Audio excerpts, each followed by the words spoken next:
just to let everybody know that that is happening. Okay.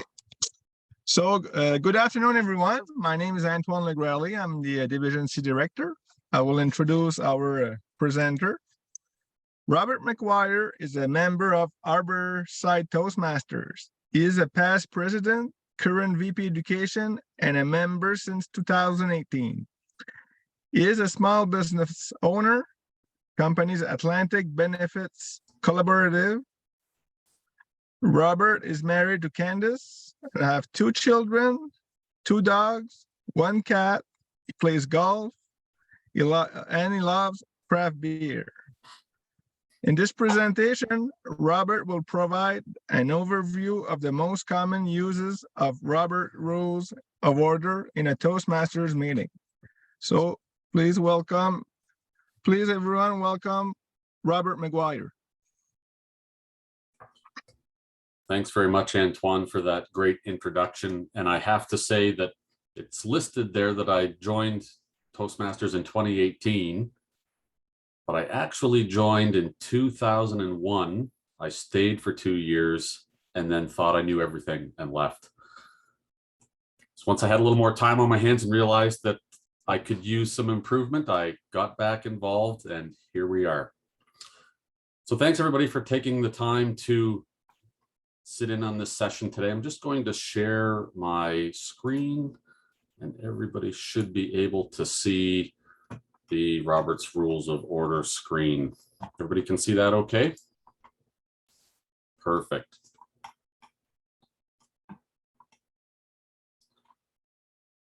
So I just want to make sure that we've got the right screen here. Technology is great when it works.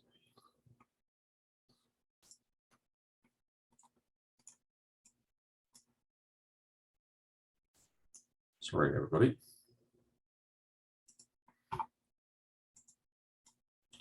So everybody should be able to see that. Good. Excellent. So, Robert's Rules of Order.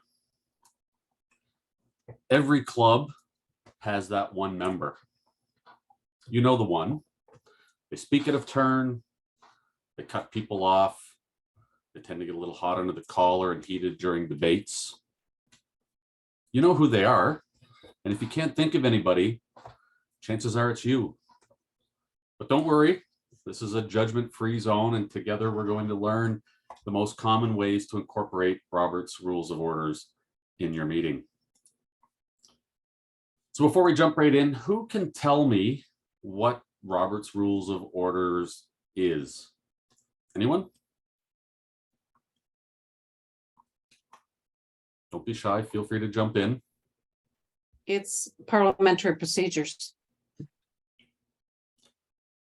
That's correct. It's a method or a set of rules that ensure that everybody gets an equal voice and that all opinions have an opportunity to be expressed in the deliberations of an organization. Exactly. Anybody else have any insight? It's a series of procedures designed to help meetings become more effective, run more effectively. I think everybody has hit the nail on the head. Pretty straightforward. Robert's Rules of Order, more commonly known as parliamentary procedure, as was alluded to earlier, was developed to ensure that meetings are fair, efficient, democratic, and orderly. They were written by a U.S. Army officer, Henry Martin Robert, and the manual was first published in 1876. Fun fact, that is 100 years before I was born. Now, the backstory to this is quite interesting. You see, Robert graduated 4th in his class from West Point Academy, and he traveled the U.S. assisting with various Army projects. And while he was living in San Francisco, he was asked without prior knowledge to preside over a town hall meeting at a local church where the local elected official failed to show. Let's just say he did a bad job. In an hour, the meeting erupted in chaos with screams, and a melee quickly ensued. Now, Robert vowed that he would never attend another meeting until he learned more about parliamentary procedure, and so he set out to learn, studying every book he could get his hands on. Now, in his unique position as a member of the Army, he was routinely transferred to different bases around the country, and it didn't take him long to realize that different cities and different parts of the country followed different parliamentary procedures. He thought, how is anybody supposed to accomplish anything meaningful if attendees follow what they thought in their own mind should be the process to make a group decision? So he wrote Robert's Rules of Order to get everybody on the same page. You see, back then, everybody wanted what was best for their community and thought they knew best. They just had different means of getting their point across.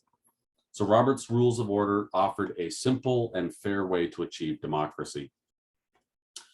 And it's built on three key philosophies that preserve the rights of the voting majority. One person, one vote. One question at a time, so that meetings don't get off topic. And only those that attend the meetings can vote. It's a process where it puts formal steps in place that everyone must adhere to. And it dictates who can speak, who can make motions, how to debate any subject matter, and how to report the results. And if someone breaks the rules, they're no longer allowed to speak. Now, imagine in an office setting or your Toastmasters or executive meetings, if we held fast to these rules, how much more efficient could your team be to accomplish their goals? Now, while Henry Roberts long gone, his work lives on, and in recent years, new subsections governing electronic meetings have been added. And I'm really curious what Robert would think of Zoom and how Robert's Rules works today. So here are some tips that will help you run a successful and productive meeting without being run over or running over others yourself. Follow the agenda. You need to keep the meeting moving towards its goal. Control the flow, recognizing members who ask to speak. Let all members speak once before allowing any other member to speak a second time. When discussion gets off track, it's your role to gently guide the group back to the agenda. You should model courtesy and respect and insist that others do as well.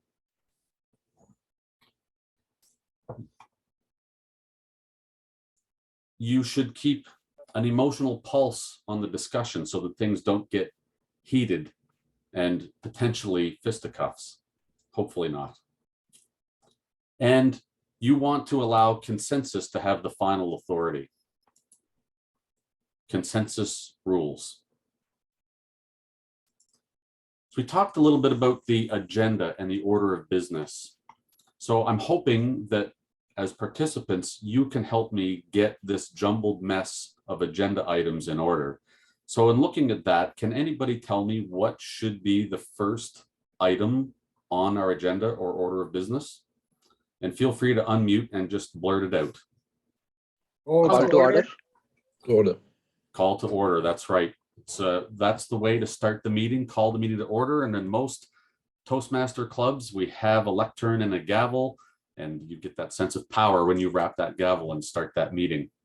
What should come next? Roll call.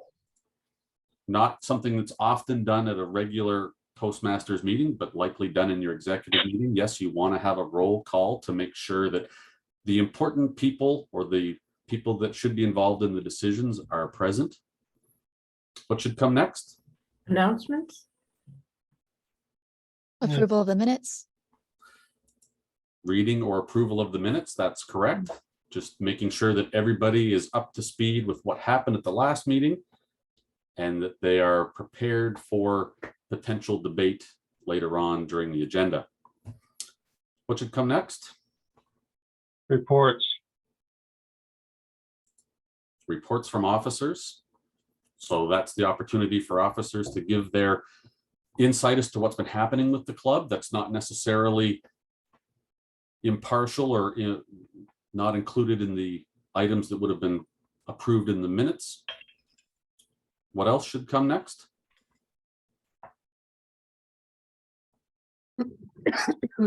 Unfinished and old business. Unfinished and old business. Everybody thinks that that should happen at the end. It's actually not accurate. Unfinished and old business is usually stuff that arises from the reading of the minutes or from the reports from officers. What's next? New business. That's new business. That's right. The opportunity to bring up all of those burning questions that everybody has at Toastmasters meetings. What should be next on the list? Announcements. Announcements is right. And obviously the last, adjournment. Adjournment. That's right.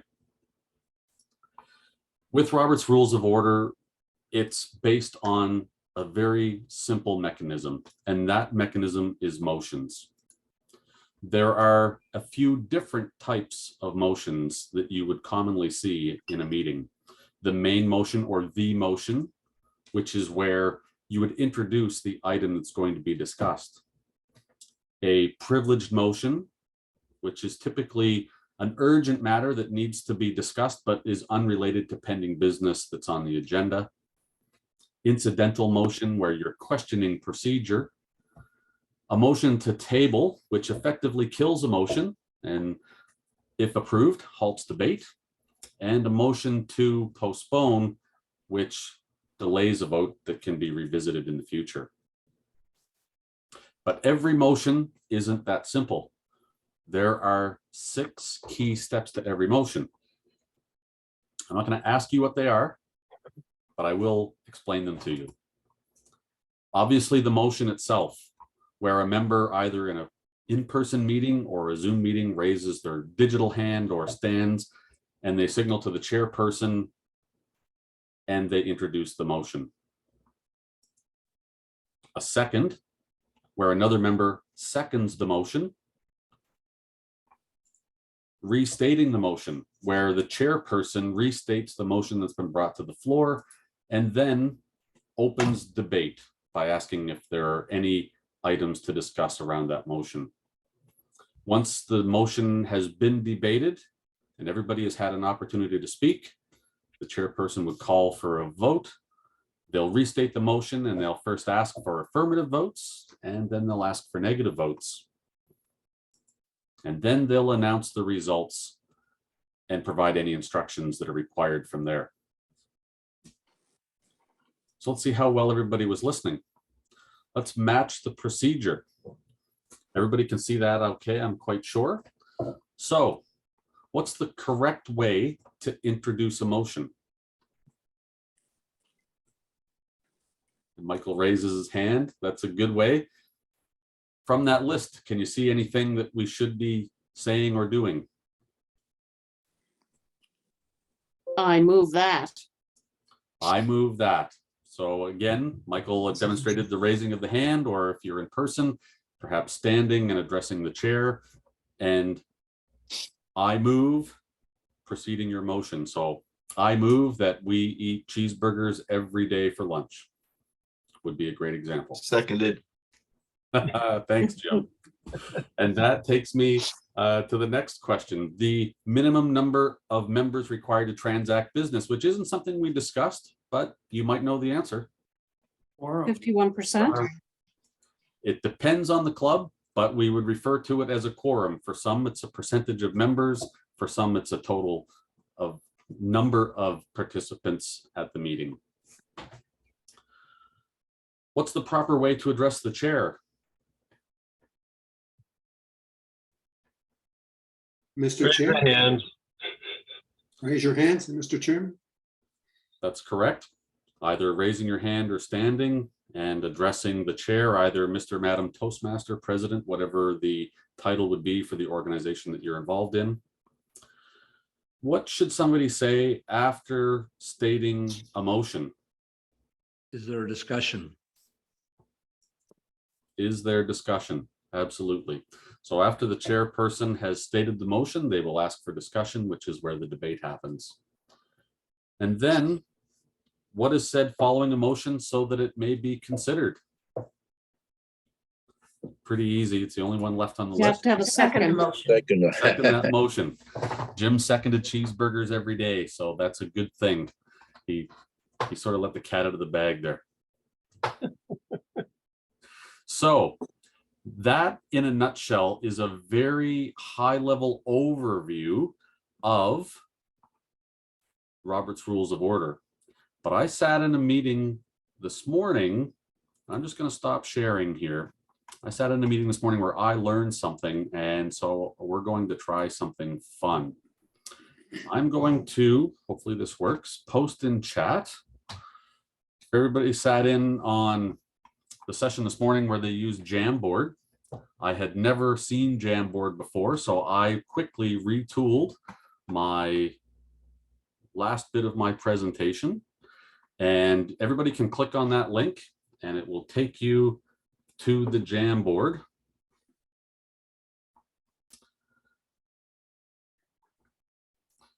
Everybody see that? No. Can you make it so that we don't have to be logged into our Gmail accounts? I'm not sure that I can. Let me just see here. So I'm just going to pull this up and I'm going to share the screen so that everybody can see it.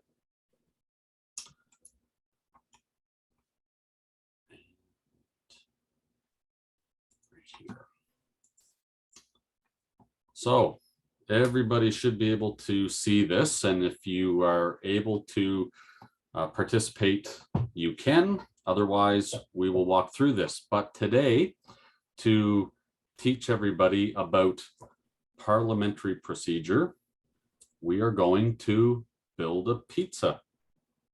And it's really simple. You, as the members of this pizza making club, will have to add toppings to this pizza by using Robert's Rules of Order.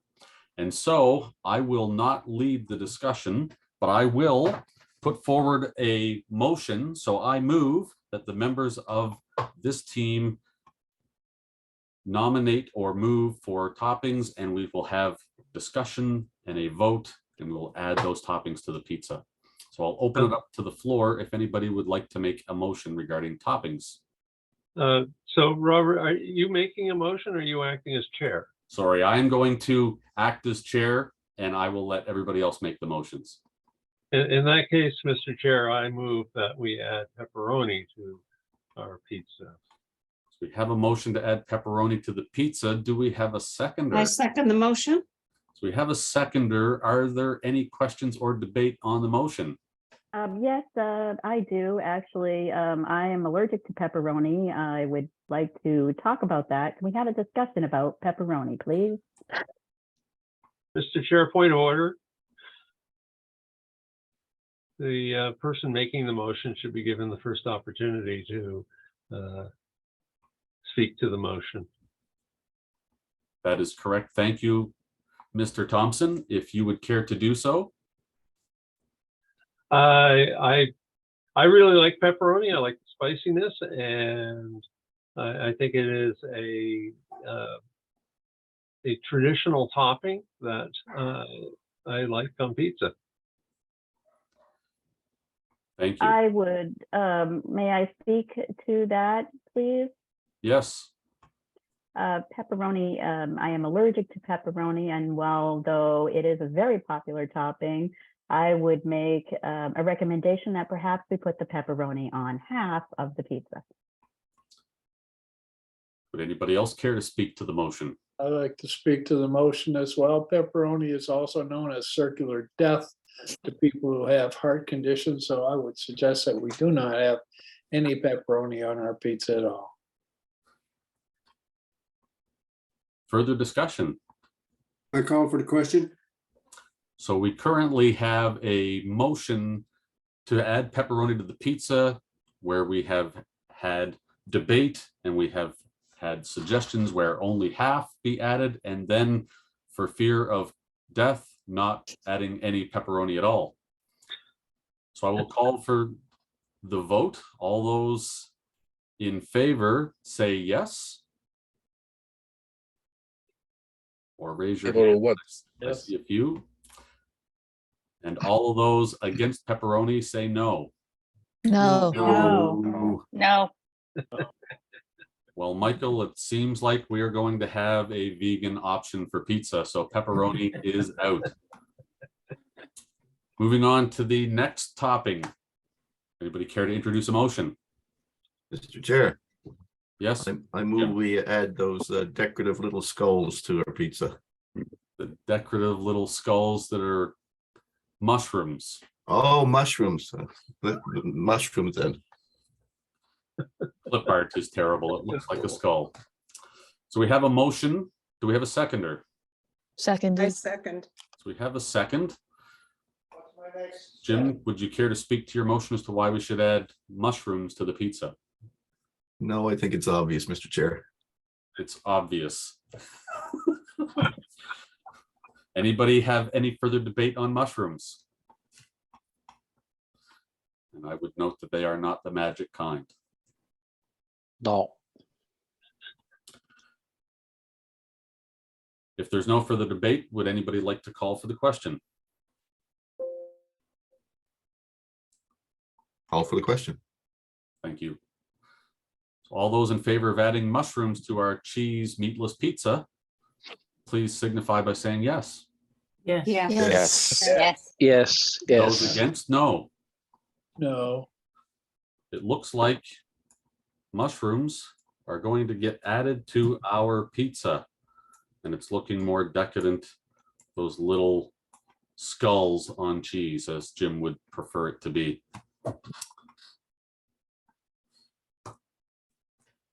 We still have 4 other toppings. Would anybody care to make a motion on any of those? I'll I make a move that- motion to add onions to the pizza. So we have a motion to add onions. Do we have a seconder? Seconded. We do have a seconder. Karen, would you like to share your views on why onions should be added to the pizza? Pizzas are not pizza without onion on it. Onions add flavor to pizza. You get this sweet, beautiful flavor from an onion that just complements the cheese and all of the other toppings. Thank you. Any debate on adding onions? Yeah, Mr. Chairman, I strongly oppose to the addition of onions. They're very smelly. They make people cry. It wouldn't be a happy event. Generally, when you're making for a group like that, you should not add onions because not everyone likes onions. Any further debate? So we've heard arguments on both sides for and against onions. I will call for the vote. All those in favor of onions, please say yes. Yes. Yes. Yes. All those Yes. against, please say no. No, No. no, No. No. No. And it appears that onions have been nixed. This is going to be a bland pizza. Still have a few more toppings.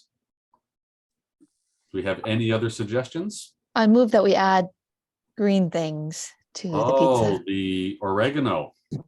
Oregano. So we have a motion on the floor to add oregano. Do we have a seconder? I second. Thank you. We have a seconder. Elise, would you care to share why oregano should be added to the pizza? I think that every item of food should have at least a token green, healthy item added to it. That way we feel less guilt as we consume our tasty, tasty mushroom plus pizza. Any other debate on oregano?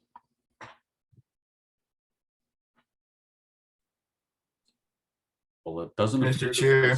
Yes. For Mr. Chair, I'll speak against that in oregano because it only gets stuck in your teeth and you enjoy a nice piece of pizza and then you're walking down the street, you see a friend and you've got oregano in your teeth. Bad idea. I speak against that. Mr. Chair, I speak in favor of adding oregano. You need a little bit of spice in your life, and pizza definitely needs oregano.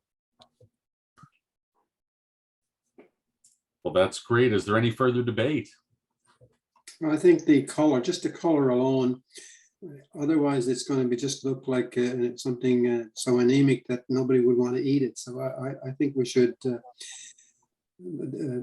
depending on what negative things come with the oregano, I think the color will overcome that. That's great. Any further debate? Can we add them as hats on the skulls? I think we can do that. If there's no further debate, I'll call for the question. All those in favor, please say yes. Yes. Yes. Those against, no. Yes. It appears the yeses have them, and we will add little green oregano hats to all of our skulls. That is a fancy looking pizza. I will say, I thought it was amusing that during that debate, somebody had said it was a token move to add something green to their food. And I was thinking token in relation to the bag of oregano that I keep in my sock drawer. No, I'm just joking. That is purely for fun. Well, I think we're getting very close to the end of our time limit. I think we only had 20 minutes. So I want to thank everybody for indulging me. I'm going to stop that share. I will slice that pizza up and mail it to everybody so that you'll have it for the first of the week. That way we don't have to eat the cheeseburgers that were put forward as lunch options. So thank you very much, everybody, for participating. Hopefully you've learned a little bit about simple ways that you can incorporate Robert's Rules of Orders in your Toastmasters meetings, particularly in your executive meetings, to make them more efficient and run in a more timely fashion. And while we're waiting for them to close the breakout rooms, does anybody have any questions, some points of order, some insight? I know that Mr. Thompson is probably chomping at the bit to tell me that I should not chair meetings anymore and leave it to the professionals. Yeah. So I have an insight actually. I'm I have an insight. Yes. Thanks, Robert. I mean, I realized a very great point, how easy it's to add any of the cannabis, drugs, peace, war to the pizza and pass it through the parliament. So it all the quality of the parliamentarians and their wishes actually pushes the things to the people, right? I mean, so this is where, I mean, we need the quality parliamentarians, I mean, who can actually work in the best interest of the people. That's where, I mean, the best laws would be made. I ultimately think that having a system like Robert's Rules of Order that everybody can understand, and by poking fun at it and doing it in a very simple way, just shows how easy it is to have some open and honest debate. And it was pretty clear that there are some meat haters in the room. But that being said, I think that taking these tools and resources back to our clubs will just enable us to have better discussions when we're talking about the futures of our clubs and how to run our programs and how to do simple things like open houses and how we incorporate all of the feedback from members to make sure that everybody has an equal voice at the table. So we've got 30 seconds left. Does anybody have any other insight that they'd care to share before we leave? One quick question, Robert. Yes, Gary. We talked during voting, we do have the option of abstention, correct? That is correct. I wasn't sure if that was mentioned or not, just as a point of interest. Absolutely. That's a great point. Thanks very much for bringing that up.